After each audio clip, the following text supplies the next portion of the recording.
আমি আমার প্রিয় দর্শকদের বলি যে এক সময় আপনারা আমার অভিনীত অনেক ছবি দেখেছেন, যেমন রঙিন রূপবান, যেমন রঙিন রাখাল বন্ধু, তারপরে রঙিন সাত ভাই চাম্পা, রঙিন আলমতি প্রেম কুমার, রঙিন মধুমালা মদন কুমার। হ্যাঁ, এই যে এই আমার ছবির নামের আগে রঙিন শব্দটা, এই সম্বন্ধে দুইটা কথা বলি।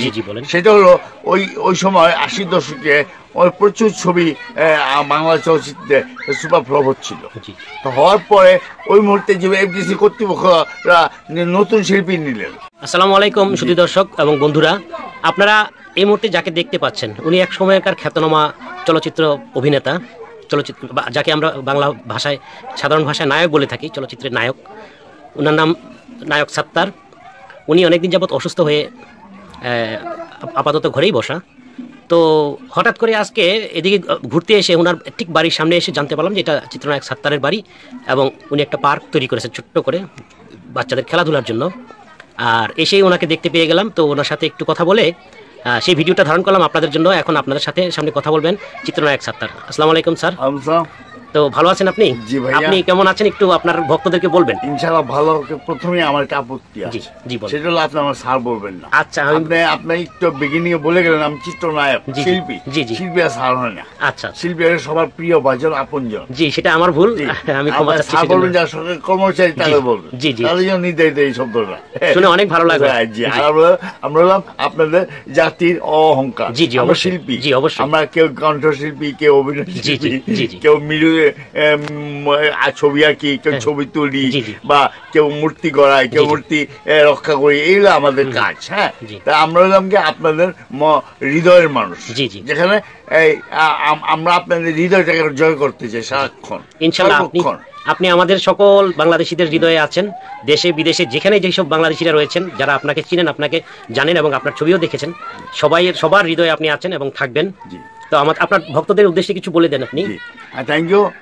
আমি আমার প্রিয় দর্শকদের বলি যে এক সময় আপনারা আমার অভিনীত অনেক ছবি দেখেছেন, যেমন রঙিন রূপবান, যেমন রঙিন রাখাল বন্ধু, তারপরে রঙিন সাত ভাই চাম্পা, রঙিন আলমতি প্রেম কুমার, রঙিন মধুমালা মদন কুমার।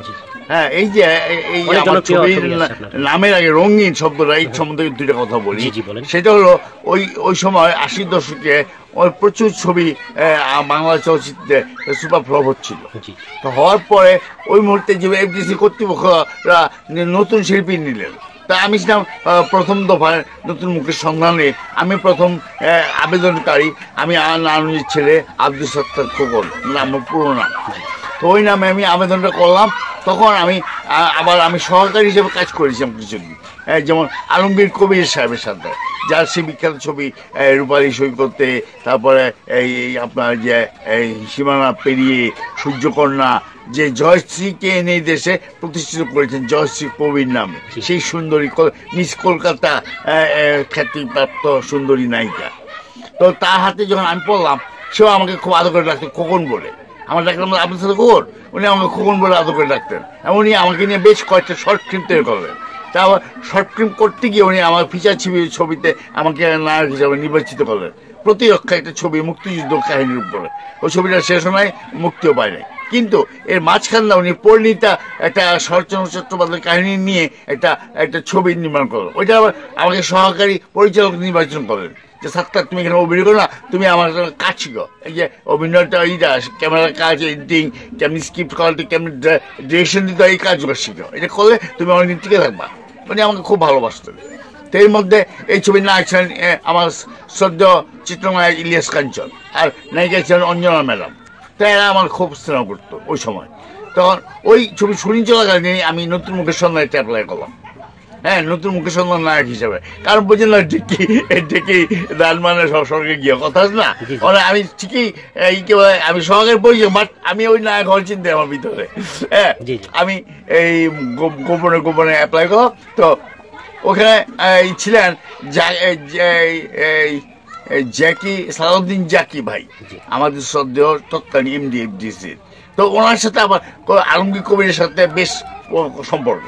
তো ওই আবেদন দেওয়ার পরে ওই সালাউদ্দিন জাকি বলতেছে যে কবির ভাই, আপনার হিরো তো, আপনার সাত্তার তো অ্যাপ্লাই করছে। কই দেখি, এই ছেলেটার ফেস খুব ভালো আসে। হ্যাঁ, ছেলেটাকে নেওয়া যেতে পারে। আমি পরে শুনছি আর কি, আর আমাকে তো প্রথম বল নাই, পরে যখন আমি সিলেক্টেড হলাম তখন আমি শুনতে পাইলাম যে এই ঘটনা ঘটছে। তো আমাকে নেবেই না, আমাকে নতুন মুখের সন্ধান নেবে না। কাজী জহির আমার বিরুদ্ধে ভ্যাটু দিছে, ভ্যাটু দেওয়ার পরে কাজী জহির আমাকে ভ্যাটু দেওয়ার পরে আমাকে নেবেই না।